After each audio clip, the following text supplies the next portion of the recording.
ఎంతసేపని నిలువబెట్టి ఏడ్పింతురతని ఎంతసేపని నిలువబెట్టి ఏడ్పింతురతని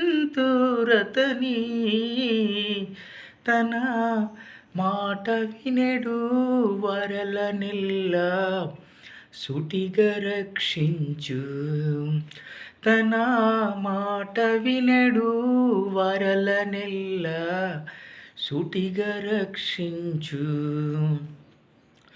హృదయమనెడు తలుపు నొద్ద యేసునాదుండు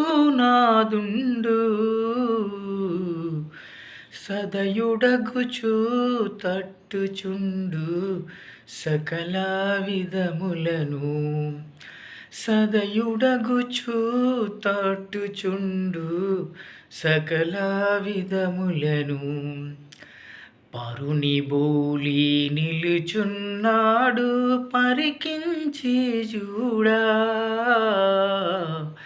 పరుని బోలి నిలుచున్నాడు పరికించి చూడా పరుడుగాడు రక్షకుండు ప్రాణా స్నేహితుడు పరుడుగాడు రక్షకుండు ప్రాణా స్నేహితుడు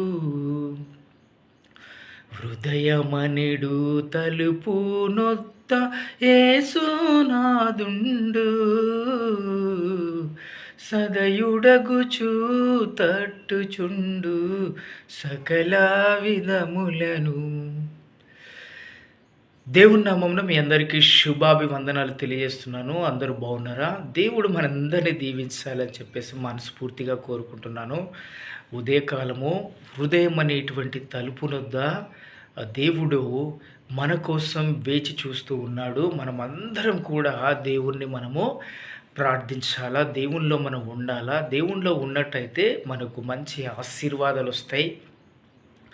గతించిన కాలమంతా గడిచిపోయింది. ఇప్పుడైనా పరలోకానికి మనము ముందడుగులో ఉండాలి. ఎందుకు చెప్తున్నానంటే, హృదయం అనేటువంటి తలుపు దగ్గర మన తండ్రి వేచి చూస్తున్నాడు. ఒక చుట్టపోడు మన ఇంటికి వస్తున్నప్పుడు మనం ఏం చేస్తాం? వేచి చూస్తూ ఉంటాం. ఏమని? ఆయన ఎప్పుడు వస్తాడు, బస్సు ఎప్పుడు దిగుతాడు, ఆ బస్సు కోసం వెయిట్ చేసి ఆ బస్సు దిగేంత వరకు మనం చూసి, ఆ బస్సు దిగిన తర్వాత ఆయన ఇంటికి వచ్చినాక, ఇంటి దగ్గర లోపలికి వచ్చినాక కాళ్ళకు నీళ్ళు ఇస్తాం కదా, మన సాంప్రదాయం. అదేవిధంగా మన తండ్రి కూడా మన హృదయం దగ్గర ఉండి, మన తలుపు దగ్గర ఉండి ఆయన వెయిట్ చేస్తున్నాడు. నన్ను పిలుస్తారా లేదా, నన్ను ఆహ్వానిస్తారా లేదా, నా దగ్గర నన్ను ఎప్పుడు పిలుస్తారని చెప్పేసి వెయిట్ చేస్తున్నాడు. ఎలా వెయిట్ చేస్తున్నాడు? పరుని బోలి నిలుచున్నాడు పరికించి చూడా. ఎవరో మనకు తెలవనట్టుగా మన హృదయం దగ్గర నిలబడి, మన డోర్ దగ్గర నిలబడి ఆయన పిలుస్తూ ఉన్నాడు.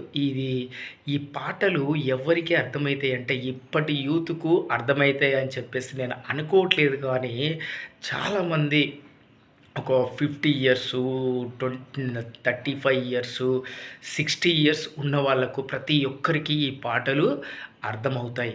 కాబట్టి ఈ ప్రతి ఒక్కరు కూడా ఈ పాటలను మీరు వినండి, దేవునిలో మీరు ఉండండి. ప్రతి ఒక్కరు కూడా మనమందరం దేవునిలో ఏకీభవించాలి. ఎందుకంటే దినములు చెడ్డవి కనుక అజ్ఞానుల వలె కాక జ్ఞానుల వలె జీవించుడు అని చెప్పేసి దేవుడు అంటున్నాడు.